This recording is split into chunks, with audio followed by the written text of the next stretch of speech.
రేపు మనకి రెండవ శ్రావణ శుక్రవారం అండి. అంటే రేపు ఫస్ట్ తారీఖున మనకి రెండవ శ్రావణ శుక్రవారం అయితే రాబోతుంది. ఈ శ్రావణ శుక్రవారాలనేవి చాలా విశేషంగా చేసుకుంటారండి. ఈరోజు మనం మహాలక్ష్మీదేవిని గనక పూజించామనుకోండి, మన యొక్క ఆస్తి రెట్టింపు అవుతుంది, భర్త సంపాదన పెరుగుతుంది. అదేవిధంగా మీకున్నటువంటి కష్టాలు, సమస్యలు, ఆర్థికపరమైనటువంటి బాధలు, అప్పుల సమస్యలు ఇవన్నీ కూడా తొలగిపోయి ఆ మహాలక్ష్మి సాక్షాత్తు కోట్ల రూపాయలతో మీ ఇంట్లో అడుగు పెడుతుందండి. మీ ఇంట్లో తిష్ట వేసి కూర్చుంటుంది. ఎందుకండి అంటే శ్రావణ మాసంలో మనకి రెండవ శుక్రవారం చాలా విశేషంగా చేసుకుంటామండి. ఈరోజు ప్రత్యేకంగా పూజలు చేసుకుంటూ ఉంటాం. అందువలన ఈ రోజున మనం చేసేటువంటి పూజలకు, నోములకు, వ్రతాలకు కోటి రెట్ల ఫలితం అయితే కలుగుతుందని చెప్పి శాస్త్రాలలో చెప్పడం జరుగుతుంది. ఇలాంటి విశేషమైనటువంటి రోజున కలబంద మొక్కతో, అంటే సాక్షాత్తు లక్ష్మీదేవి యొక్క స్వరూపం కదండి కలబంద మొక్కతో గనక మీరు ఈ చిన్న పరిహారం చేస్తే మీకున్నటువంటి కష్టాలన్నీ తొలగిపోయి కోట్లు వచ్చి పడతాయి. ఇక మీరు పట్టిందల్లా బంగారంగా మారుతుంది. తిరుగులేని రాజయోగం మీ సొంతమవుతుంది. అంత విశేషంగా కలబంద మొక్క ఈ రెండవ శ్రావణ శుక్రవారం రోజున మీకున్నటువంటి ప్రతి సమస్యని తొలగించేస్తుందండి. మనకి కలబంద మొక్క యొక్క విశిష్టత మనందరికీ తెలిసిందే కదా. మీ ఇంట్లో సిరుల వర్షం కురవడానికి కలబంద మొక్క అనేది బాగా యూజ్ అవుతుంది. ఇప్పుడు మనం చూసినట్లయితే ప్రతి ఇంట్లో కూడా పల్లెటూరులో, సిటీస్లో ఇంక ఎక్కడ ఆల్మోస్ట్ అన్ని చోట్ల కూడా కలబంద మొక్క గురించి తెలుసుకుని అందరూ కూడా పెంచుకుంటున్నారండి.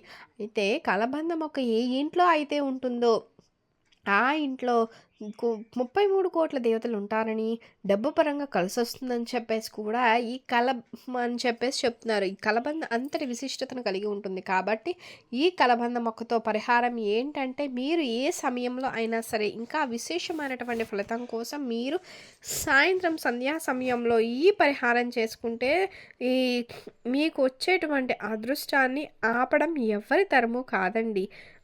చాలామంది ఏంటంటే మన మీద పడి ఏడుస్తుంటారు. నరదిష్టి ప్రభావం ఎక్కువగా ఉంటుంది. చెడు కన్ను, చెడు చూపు, డబ్బు పరంగా సమస్యలు, ఇవన్నీ అనారోగ్య సమస్యలు వచ్చేలాగా ఇబ్బంది పెట్టడము, తిట్టుకోవటాలు, శాపాలు పెట్టడాలు, ఇట్లా చాలా మంది కూడా మన మీద పడి ఏడుస్తుంటారు. అలాంటివి తొలగిపోవాలి అంటే ఈ కలబంద మొక్క పరిహారం అనేది చక్కగా యూజ్ అవుతుందండి.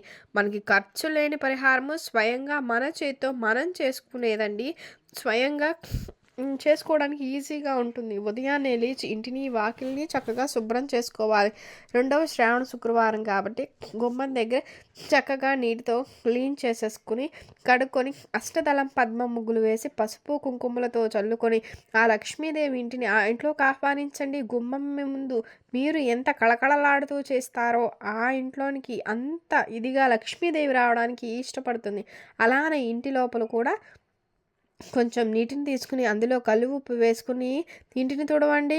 ఇంట్లో ఉన్నటువంటి మురికితో పాటు ఇంటిలో ఉన్నటువంటి నకారాత్మక శక్తులు, చెడు శక్తులు, ప్రేత శక్తులు ఇట్లా ఏది ఉన్నా సరే తొలగిపోయి ఆ మురికి రూపంలో నీటిలోనికి వచ్చి మనం బయట పడేసినప్పుడు ఏంటంటే మనకున్నటువంటి దరిద్రం అంతా తొలగిపోతుంది. కాబట్టి ఇంటిని తుడుచుకోవడం, పసుపు నీళ్ళు చేయడం, ప్రతి ఒక్కళ్ళు తలస్నానం చేయడం, పసుపు రంగు దుస్తులు ధరించడం, విష్ణుమూర్తికి, లక్ష్మీదేవికి కూడా పసుపు రంగు అంటే చాలా ఇష్టం అండి. సో ఈ శ్రావణ శుక్రవారం రోజున చక్కగా ఇంట్లో ఆడవాళ్ళు, పిల్లలు, పెద్దలు అందరూ కూడా పసుపు రంగు దుస్తులను ధరించండి. పసుపు రంగు చీరలు కట్టుకోవడము, అదేవిధంగా ఆడపిల్లలు కూడా కొంచెం ఈరోజు ట్రెడిషన్గా ఉండడానికి పోనీ డ్రెస్ వేసుకున్నా సరే అది పసుపు రంగులో ఉండేలా చూసుకోండి. బట్ బ్లాక్ కలర్ మాత్రం ఎక్కడా లేకుండా చూసుకోండి. అదేవిధంగా మాంసాహారాన్ని కూడా పొరపాటున వండకండి, బయట కూడా తినకండి. మనకు నియమాలతో చేసుకునేటువంటి పూజకు కొంచెం చిన్న పూజ అయినా సరే అండి దానికి విశేష ఫలితం అయితే వస్తుంది. అలానే తప్పనిసరిగా ఇంట్లో కూడా దీపారాధన చేసుకోండి. ఆ తల్లికి ఇష్టమైనటువంటి తెలుపు రంగు పుష్పాలతో కానీ, మందార పుష్పాలతో కానీ, మీ గులాబీ పూలతో కానీ మీరు ఎలా ఉంటే అలా అందుబాటులో ఉన్న పుష్పాలతో చక్కగా లక్ష్మీనారాయణులు కలిసి ఉన్నటువంటి చిత్రపటానికి అలంకారం చేసి ఆవు నెయ్యితో 5 ఒత్తులు వేసి దీపం వెలిగించండి. మట్టి ప్రమిదలో దీపం వెలిగించే ప్రయత్నం చేయండి. అలానే రేపు తులసి మొక్క దగ్గర కూడా మీరు పూజ చేయటం వలన మంచి ఫలితం కలుగుతుందండి. తులసి మొక్క దగ్గర కూడా దీపారాధన చేసుకుని నమస్కారం చేసుకోండి. మీకు అవకాశం కుదిరితే ప్రదక్షిణాలు చేసుకునేటువంటి ప్రయత్నం చేయండి. ఇట్లా చేయడం వలన మీ పూజ ఖచ్చితంగా దైవానికి చెంది మీ సమస్యలన్నింటినీ కూడా క్షణాల్లో తీర్చడానికి అవకాశం ఉంటుంది. ఇలా చేసేసి మీరు ఈ పరిహారం సాయంత్రం సంధ్యా సమయంలో చేసుకోండి. కలబంద మొక్క మన ప్రతి ఒక్కళ్ళ ఇంట్లో కూడా ఉంటుంది. లేదు అంటే ఎవరైనా సరే పక్కనైనా సరే చిన్న కలబంద మొక్కను తీసుకొచ్చుకోండి. వేళ్ళతో సహా ఉన్నటువంటి కలబంద మొక్కను తెచ్చుకోండి. ఎందుకండి అంటే చెప్పుకోలేనటువంటి సమస్యలతో మనం చాలా బాధపడిపోతుంటామండి. ఎవరికి ఇంట్లో ఒక్కొక్కసారి మన కళ్ళ తల్లిదండ్రులకు కూడా మనం చెప్పుకోలేము, కట్టుకున్న భార్యకు కూడా అర్థం కాదు. మన పిల్లలకైతే అసలు ఏమీ తెలియదు కదండి. ఇట్లా చాలా బాధపడుతూ ఉంటామండి. ఒకసారి మన మనసు పూర్తిగా మన అదుపు తప్పుతుంది. మనం ఏం చేస్తున్నామో కూడా అర్థం కాదు. ఆ బాధలు ఏంటంటే ఒక్కొక్కసారి తట్టుకోలేకుండా ఉంటాయి. ప్రతి మనిషి జీవితంలో కూడా ఇలాంటి సంఘటనలు అనేవి జరుగుతూ ఉంటాయండి. కొన్ని బయటకు చెప్పుకోలేనటువంటి బాధలు, మనలో మనం మోయలేనటువంటి బాధలు, ఏం చేయాలో తెలియదండి. అలాంటివన్నీ కూడా తొలగిపోవడానికి ఈ కలబంద మొక్క పరిహారం ముఖ్యంగా ధనాన్ని రెట్టింపు చేయడానికి బాగా యూజ్ అవుతుంది. కాబట్టి ఒక చిన్న కలబంద మొక్కను తీసుకొచ్చుకోండి, వేళ్లతో సహా తీసుకొచ్చుకొని దాన్ని నీటితో చక్కగా శుభ్రం చేసుకోండి. పసుపు నీటితోనైనా సరే తీసుకోండి, మామూలు చేసుకోండి. శుభ్రం చేసుకున్న తర్వాత ఏంటంటే మీరు మనం రాగి కానీ ఇత్తడి ప్లేట్ కానీ ఉంటుంది కదా, అది తీసుకుని దానికి చక్కగా పసుపు రాసి కుంకుమ బొట్లు పెట్టేసుకోవాలి. అందులో ఈ కలబంద మొక్కను మనం పెట్టేసి అందులో పసుపును, ఆవాలు, అలానే ఒక స్పూను రాళ్ళ ఉప్పు, కొంచెం కుంకుమ ఉంటుంది కదా, సింపుల్గా ఈ 3 వస్తువులు చాలు. ఈ 3 వస్తువులు తీసుకొని ఏంటంటే ఆవాలు, ఉప్పు అనేది ఏంటంటే నర దిష్టిని తీసేయడానికి బాగా యూజ్ అవుతుంది. ఆవాలు నలుపు, కుంకుమ ఎరుపు, అదేవిధంగా ఉప్పు వచ్చి తెలుపు. చూడండి, ఈ 3 కూడా మనకి తెలుపు, నలుపు, ఎరుపు, ఈ 3 రంగులు ఏంటంటే చాలా శక్తివంతంగా యూజ్ అవుతాయి. అలానే కలబంద మొక్క ఏంటంటే ఆకుపచ్చ రంగులో ఉంటుంది. అంటే మనకి బాగా ధనాన్ని ఆకర్షించడానికి, మన జీవితంలో శుభాలు కలిగేలా చేయడానికి బాగా యూజ్ అందువలన ఇవన్నీ కూడా మనం ప్లేట్లో వేసేసి చక్కగా ఒక్కసారి దేవుడి ముందు పెట్టేసుకోవాలండి. ఇవన్నీ కూడా ఈ ప్లేట్లో మనం పెట్టేసుకొని దండం పెట్టుకోవాలండి. దండం పెట్టుకున్న తర్వాత మీరు ఏం చేస్తారంటే ఈ ప్లేట్ను పట్టుకొని ఇంట్లో ప్రతి గదిలో తిరగండి. వంటగది, బెడ్రూము, హాలు, మీ ఇంటి చుట్టుపక్కల ఉన్నటువంటి వరండాల్లో ఇలా అన్నీ మీ మొత్తం ప్లేస్లో తిరిగేసేయండి. ముఖ్యంగా దేవుణ్ణి దండం పెట్టుకుని సంకల్పం చెప్పుకోండి.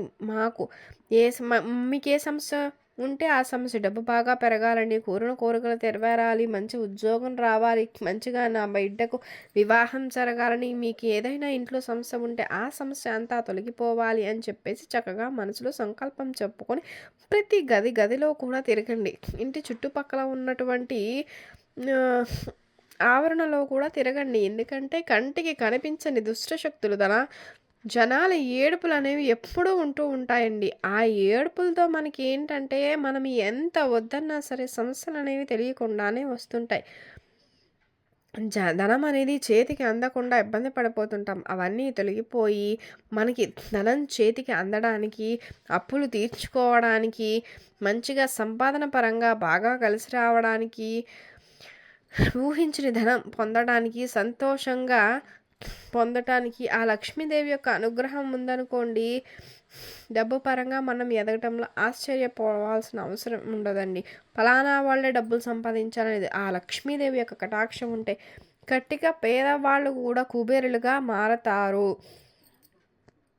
లేకపోతే కుబేరులు కూడా పేదవాళ్ళుగా మారిపోతారండి. సో మన కష్టంతో పాటు కలుసుబాటు కూడా చక్కగా ఉండాలి. ఆ లక్ష్మీదేవి యొక్క అనుగ్రహము కావాలి. సో ఈ కలబంద మొక్క పరిహారం అనేది బాగా సిద్ధిస్తుంది. అలా గదిలో కూడా మీరు తిరిగేసిన తర్వాత మీ ఇంటి పూజ గదిలో కానీ లేకపోతే హాల్లో కానీ ఆ ప్లేట్ని అయితే అలా పెట్టేసుకోవాలి. పిల్లలకి కానీ పెద్దలకు కానీ అందకుండా పెట్టేసేయండి. అంటే పూజ దగ్గరైనా వంటగదిలోనైనా సరే పెట్టుకోవచ్చు, హాల్లో అయినా సరే పెట్టుకోవచ్చు అండి. వంటగదిలో ఉంటాయి కాబట్టి అక్కడైనా పెట్టుకోవచ్చు. అది కూడా పవిత్రమైంది. మీరు హాల్‌లో అయినా సరే ఎవరికీ అందుబాటులో లేకుండా పిల్లలకి టచ్ కాకోకుండా పెట్టండి. పిల్లలకి అందితే ఏంటంటే అవి బై మిస్టేక్ కింద పడిపోతే ఇబ్బంది కదండీ! సో, పెట్టేసేయండి. అవి పెట్టి మీరు ఇంకా ఆ రోజు మొత్తం కూడా ఇంట్లో ఉంచేసేయండి. అలా ఉంచడం వలన ఏంటంటే మీకు రెండవ శ్రావణ శుక్రవారం రోజున మీ ఇంట్లో ఏదైనా సరే చెడు ఉంటుంది కదా! అదంతా ఈజీగా వెళ్ళిపోదు. కాబట్టి మనం అలా ఉంచటం వలన ఏంటంటే ఆ నైట్ అంతా ఈ కలబంద మొక్క, ఉప్పు, ఆవాలు, కుంకుమ ఇవన్నీ కూడా ఇంకా ఇంటిలో ఉన్నటువంటి కంటికి కనపడని నకారాత్మక శక్తి, నరదిష్టి అన్నింటిని కూడా లాగేస్తుంది. మనకి చక్కగా సమస్యలన్నీ తొలగిపోయి డబ్బు, బంగారం మనకు అందడానికి ముఖ్యంగా ఆడవాళ్ళు ఈ శ్రావణ మాసంలో ఊహించని బంగారాన్ని కొనుక్కోవడానికి ఈ పరిహారం అయితే అద్భుతంగా సిద్ధిస్తుంది. బంగారం అంటే ఇష్టం లేనటువంటి వాళ్ళు ఎవరండి? ఈ శ్రావణ మాసంలో చిన్న వస్తువైనా సరే బంగారం తెచ్చుకుంటే ఆ లక్ష్మీదేవి ఆ బంగారం రూపంలో ఇంట్లోకి వస్తుందన్నమాట. అందుకే ఇలాంటి కోరికలన్నీ తీరడానికి పరిహారం అనేది అద్భుతంగా సిద్ధిస్తుంది. అలా ఆ రోజంతా కూడా శ్రావణ శుక్రవారం రోజు ఉంచేసేయండి. ఇంకా మొదటి రోజు శనివారం రోజు తీసుకువెళ్ళి వాటన్నింటినీ కూడా మీ ఇంటికి దూరంగా పడేసేయండి. అంటే ఆవాలు, కుంకుమ, ఉప్పు, కలబంద మొక్క వీటన్నింటిని కూడా తీసుకువెళ్ళి మీ ఇంటికి దూరంగా పడేసేయండి. ఇట్లా పడేయటం వల్ల ఏంటంటే మీ ఇంట్లో ఉన్నటువంటి చెడు మొత్తం కూడా ఆ రోజు రాత్రంతా కూడా చీకటి గ్రహించడానికి యూజ్ అవుతుందండి. ఆ చెడు శక్తులన్నీ కూడా పూర్తిగా గ్రహించేస్తాయి. అలా గ్రహించేసిన తర్వాత మీరు గ్రహించినట్లయితే వాటి యొక్క రంగు కూడా మారుతుందండి.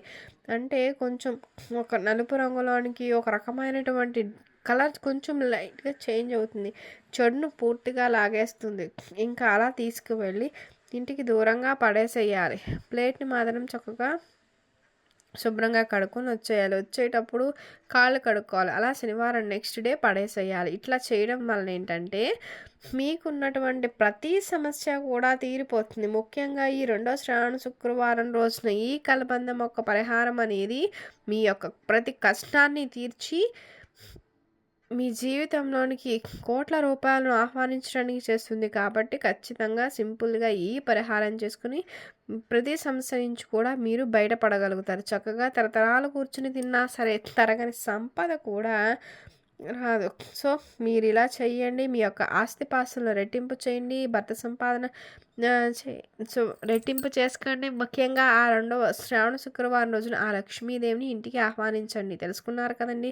కలబందతో మొక్కతో ఏం చేయాలనేటువంటి విషయం. మీకు వీడియో బాగా నచ్చిందనుకుంటున్నానండి. వీడియో నచ్చినట్లయితే లైక్ చేయండి, షేర్ చేయండి, సబ్స్క్రైబ్ చేయటం మర్చిపోకండి. మీరు గనుక కొత్తగా వాచ్ చేస్తున్నట్లయితే థ్యాంక్ యూ ఫర్ వాచింగ్ అండి. Thank you so much.